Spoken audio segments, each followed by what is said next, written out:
오래된 친구인데 인연을 정리해야겠다는 경우들이 꽤 있거든요. 맞아요. 근데 그런 경우 보면 가장 상처가 되는 게 압도적인 것 같아요. 정말 조심해야 될 일이 아닌가. 맞아요. 이 세계 때문에 우리 관계가 진짜 끊어집니다.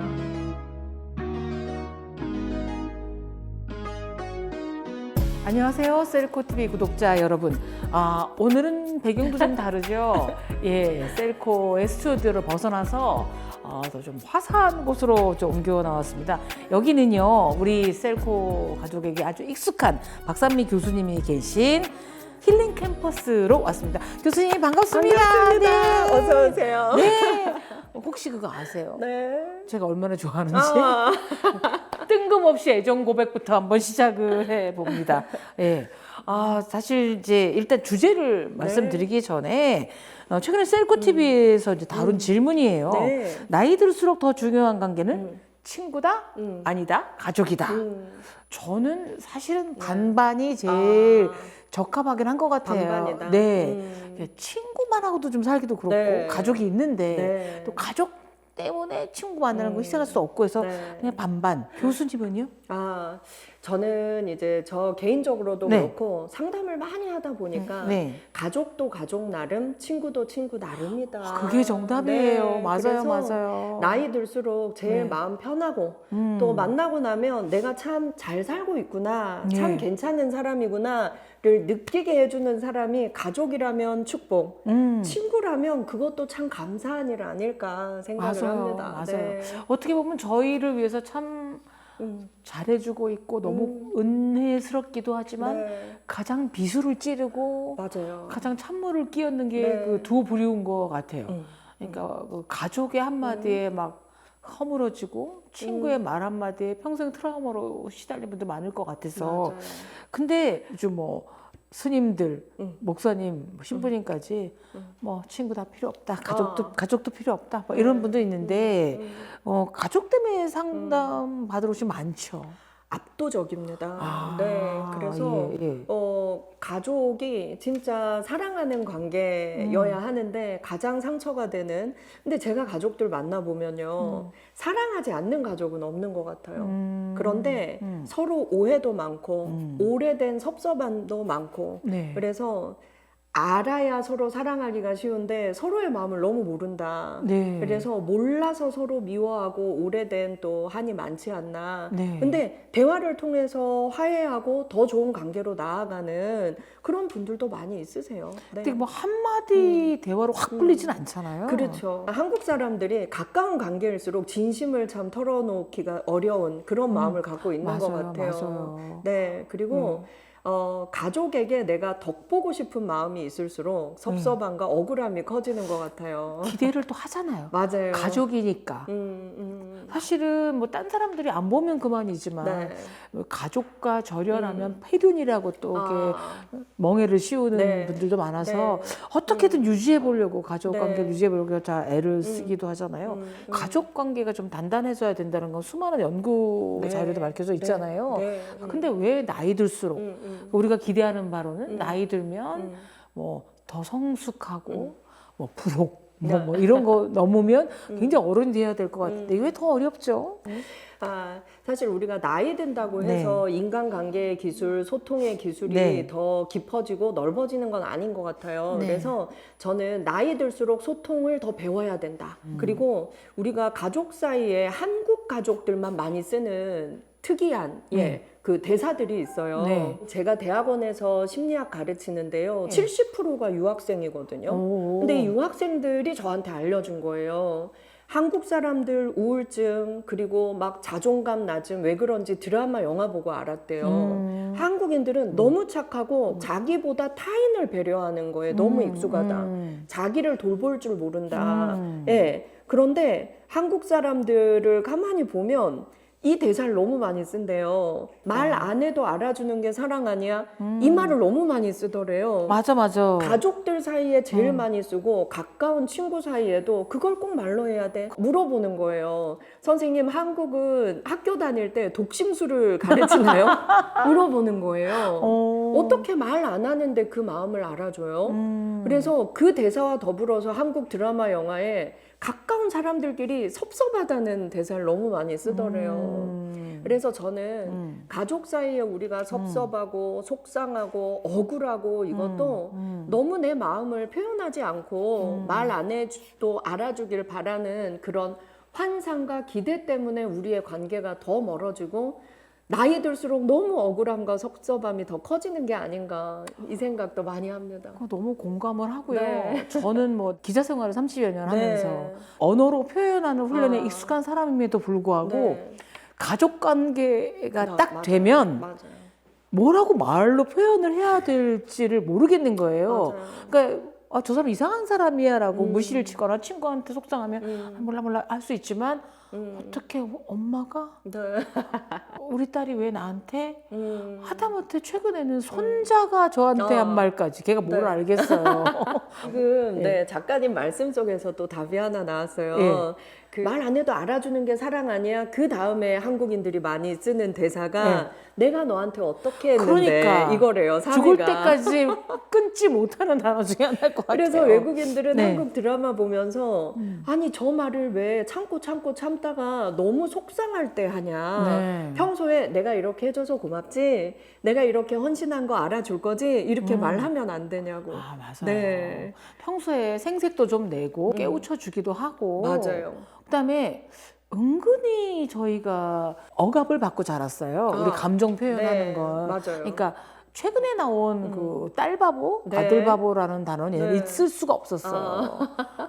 딸을 너무 사랑한다든가 뭐 우리 아들 했도 그때 굉장히 네. 욕먹기 쉬운 맞아요. 거였거든요. 그다음에 자기 시어머니 시아버지 할머니 할아버지가 있는데 내 새끼만 이쁘다고 그러면 또 아이고 뭐 너만 새끼냐 네. 뭐 이런 게 있어서 사랑도 표현을 할 줄 몰랐고 참아야 되고. 예 네. 섭섭하다는 네. 얘기 좋다 하면 엄마가 또 왜 그래 아니면은 뭐 자식이 어떻게 이럴 수가 있어 이렇게 너무 고정관념이 있어서 맞아요. 이게 이제 묵히고 네. 와서 외국인들에게 논문 자료로까지 등장하게 맞아요. 된 네. 게 굉장히 경이롭습니다. 그래서 저희 외국 교수들이 저한테 뭐라고 질문했냐면 한국인들은 왜 배우자를 칭찬하거나 자식 칭찬을 하면 괴로워하는지 물어봤어요. 막 이렇게 뭐 너무 이제 배우자가 너무 멋지다 또는 이 집에는 너무 예의 바르다 어쩜 이렇게 어른들한테 잘하냐 이렇게 외국인들이 칭찬을 하면 아니에요. 얼마나 착하기는요. 아유, 얼마나 아니에요. 이 배우자가 맞아. 둘이 있을 땐 나쁜지 내 맞아, 자식이 얼마나 부족한 아이인지 그래서 칭찬한 사람이 무한해지더래요. 그러니까 겸손해야 된다는 강박성이 강박이 있어요. 있는 것 같아요. 네. 네, 그래서 한국인들한테는 배우자와 자녀 칭찬을 적극적으로 하면 안 되냐 이 질문도 받았습니다. 이거 외국에는 그때도 뭐 바이든 대통령이 네. 우리 대통령 네. 부부에게 네. 메리드 업, 네. 당신은 결혼을 해서 네. 신분이 상승됐다, 그러니까 배우자 잘 만났다, 네. 뭐 이런 얘기를 해주잖아요. 그래서 곧바로 제가 이제 네. 제 남편을 보고 있죠. 메리드 다운. 내가 메리드 다운 했는데 그런 것들이 묘한 문화들이 이제 이렇게 돼 있단 말이에요. 맞아요. 근데 요새 보니까 사실 나이 들면 네. 그 남편하고 여행도 가보고 하지만 네.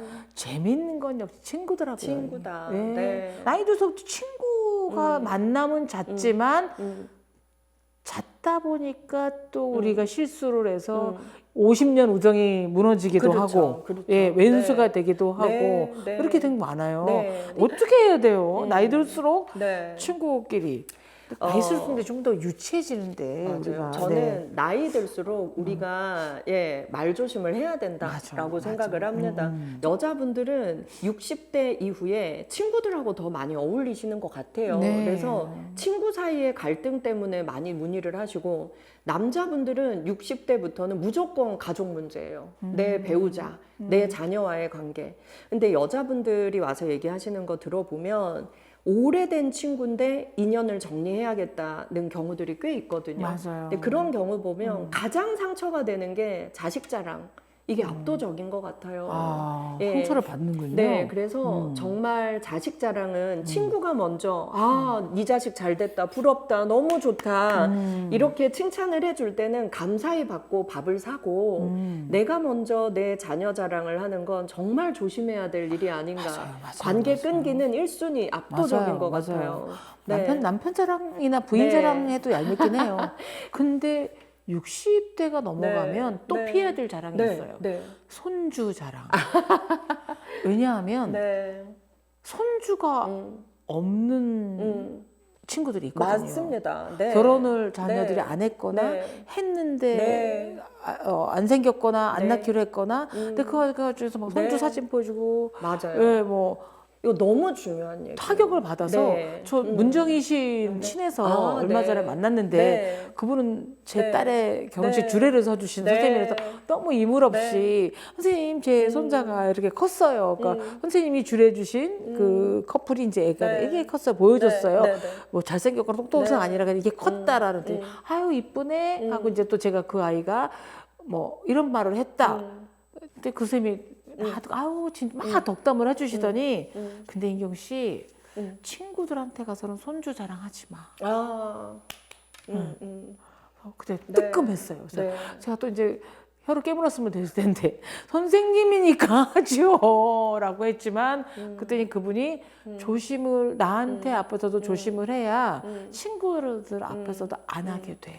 정말 이게 예. 중요한 것이 예. 저는 1번 자식 자랑하지 마라. 네. 이제 거기에 손주 자랑 들어가는 예. 거고요. 2번이 배우자 자랑하지 마라. 세 번째가 돈 자랑하지 마라. 이 세 개를 정말 강조해요. 맞아. 이 세 개 때문에 우리 관계가 진짜 끊어집니다. 근데 자식 자랑, 손주 자랑 이게 왜 위험하냐면 예. 우리가 당연하다고 생각하는 것들이 사실 당연한 게 아니라 우리가 인생 살아보면 당연한 게 축복이거든요. 맞아요. 너무 당연한 게 어마어마한 축복이라는 걸 가진 사람은 몰라요. 맞아요. 그래서 사실 보면 우리가 모두가 자식 있고 또 모두가 자식이 또 이제 뭐 평범한 수순을 밟을 것 같지만 나이 들수록 자식이 없는 사람도 있고요. 그럼요. 또 나이 들수록 자식을 먼저 떠나보낸 사람들도 꽤 있어요. 자식이 있지만 없는 게 훨씬 나은 어마어마한 자식 때문에 고통을 겪는 사람도 있고 자식이 병든 사람도 있고 네 정말 다양한 케이스들이 있어요. 오늘 오전에 제가 상담을 한 케이스 했는데 이분은 이제 딸은 중증 장애인이고 아들이 대성공한 거예요. 그래서 아들이 대기업에 들어가서 부럽지 않은 이제 또 결혼을 했어요. 정말 변호사 며느리 봐서 너무 자랑스러웠는데 효자다 효자. 이 아들이 이제 이혼한 거예요. 이혼하고 이제 정말 그 트라우마 때문에 이제 좋은 사람 못 만나고 그러니까 이분이 오전에 얼마나 많이 우셨냐면 30년 된 계모임을 오늘부터 끊었다고 하셨어요. 어머. 안 간다. 그래서 왜요 어머니 그랬더니 나는 이제 중증 장애인인 내 딸은 당연히 결혼도 못하고 아이도 못 낳고 정말 내 아들에게 올인했는데 아들이 이혼해서 지금 또 혼자 있고 나는 이제 손주를 보고 싶어도 볼 수 없는 상황이 됐는데 가면 전부 다 자식 자랑 손주 자랑 하는데 너무 가슴이 찢어진대요. 근데 이제 웃으면서 잘 그냥 들으면서 부럽다 잘 됐다 해봤더니 친구들이 내 마음을 헤아려 주는 게 아니라 얘는 괜찮은가 봐 생각하고 계속 하더래요. 그래서 아침에 얼마나 많이 우시는지 그래서 저도 함께 많이 슬펐습니다. 그리고 요즘 결혼하고도 불임인 부부가 너무 많아요. 너무 많죠. 네, 근데 자식 자랑보다 손주 자랑하는 사람 말을 들으면 더 부럽대요. 왜냐하면 그럴까요? 세상에 자식은 좀 밉기도 해도 손주는 무조건 예쁘잖아요. 그래서 오늘 이거 중요하네요. 손주 맞아. 자랑도 참자. 네. 그다음 가족이나 뭐나 네. 뭐 이런 사람들을 자기의 트로피가 아니잖아요. 내 트로피가 아니다. 예, 내 트로피가 아니고 그리고 장기하 가수의 노래처럼 별일 없이 산다라는 노래를 제가 너무 감명 깊게 들었어요. 맞습니다. 너한테 네. 들려줄 말이 있어. 네. 나 별일 없이 산다. 이게 별일 네. 없이 산다라는 게 보통이 아니라 특혜고 은총인 거잖아요. 맞습니다. 너무 별일들이 많이 일어나는 세상에서 당연한 게 아닌가를 이제 맞습니다. 느끼면서 네. 나이 들수록 다짐을 하지만 또 저 역시 이렇게 박 교수님 앞에서 얘기해놓고 저더러 모르게 며칠 뒤 친구 보면 내 손주 봐라 많이 컸다 이러고 손. 근데요 작가님 정말 그래요. 저희 상담하다 보면 남편이 있고 아내가 있는 것도 당연한 게 아니거든요. 맞아요. 50대 60대부터는 배우자가 건강하게 살아있는 것도 당연한 게 아니에요. 맞아요. 그 사람이 돈을 많이 벌건 적게 벌건 상관없이 예. 배우자가 있다는 게 굉장히 심리적 안정에도 도움이 되고, 그리고 우리가 나이 들고 건강이 안 좋아질수록 내가 갑자기 아프면 누가 날 네. 응급실에 데려가지? 그래서 어떤 배우자고 못난 배우자, 성질 더러운 배우자여도 배우자가 있으면 좋겠다 이런 분 되게 많으세요. 그리고 내 자녀가 건강하게 자라서 그때 딱 알맞은 시기에 결혼해서 이쁜 아이를 낳아서 이게 다 엄청난 축복이라는 거죠. 은총이고 축복이죠. 네, 그래서 자랑하시면 안 돼요. 그러니까 혀를 깨물고 혀를 깨무세요.